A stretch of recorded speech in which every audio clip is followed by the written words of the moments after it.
I wish we could spend so much more time on Venezuela, but I guess my question would be, and anyone who can offer the best opinion that they can in terms of correcting human rights abuses and releasing political prisoners, what kind of pressures from the U.S. do you think would be most likely to help? I know we're talking about sanctions, we talked about some of these other tools, and at this point, I believe we're in a place where anything that we do is going to affect the people that are there. But their needs are so incredibly dire that unless there's some major disruptions, nothing's going to be changed. So I guess I'm asking, what are the tools that we have in our arsenal in order to change the environment there? First of all, to release American prisoners, and second of all, to start seeing a little bit of change in the government. Let me try this.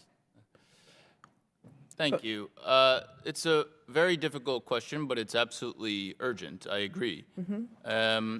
The truth is that if you were to try and establish a link between implementation of sanctions and then change in behavior, thus far there is not a positive link.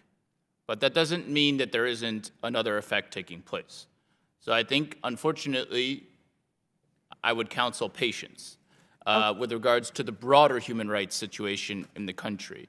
I think that it's going to take some time before these problems can be fully addressed because, unfortunately, the government sees the human rights situation as part of a broader political negotiation. What about the immediate? With regards to Mr. Holt, yes. I think that is a private matter and that has to be dealt with in terms of how the family and the U.S. government are addressing it. Sorry? Okay, so, well, we've tried quite a bit with the former administration, and it hasn't been moving. We have an American citizen who's there on charges. So I guess what I'm trying to say is that I cannot accept that the United States government can't do anything. I cannot accept that.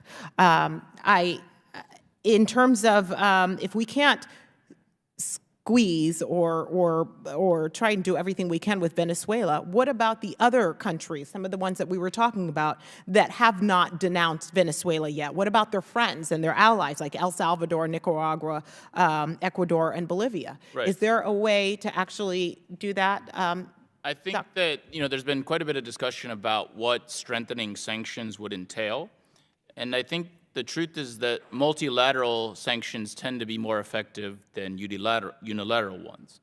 And I think in that regard, the Global Magnitsky Act is one option to think about a way to bring other countries on board, to see if there could be a statement, not just from the United States, but from other Latin American countries as well, speaking out about the human rights crisis in Venezuela, which has to be dealt with in terms of results for this American citizen that's unlawfully been jailed. Okay, do you have an opinion on this, Dr. I'm sorry, Shamus, is that right? Okay, thank you. Yes, thank you. Briefly, something else the U.S. can do, and has happened yesterday or the day before, is to enlarge the coalition in support of the Inter-American Democratic Charter and the possibility of suspension or any other form of approach towards Venezuela, which has already been going on, and it's been mentioned. And more members will have more capacity to put pressure on Venezuela. Whether that's going to be suspension or any other decision remains to be seen. But the bottom line is produce an election, release political prisoners, and attend the humanitarian crisis in a reasonable amount of time.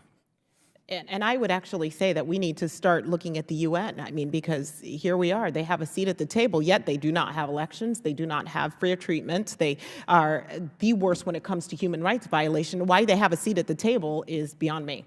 So, thank you. Thank you, Mr. Chairman. I want to thank Ms. Love for being here, and with that kind of passion for the subject, you're welcome back to any committee hearing we have anytime. So, thank you.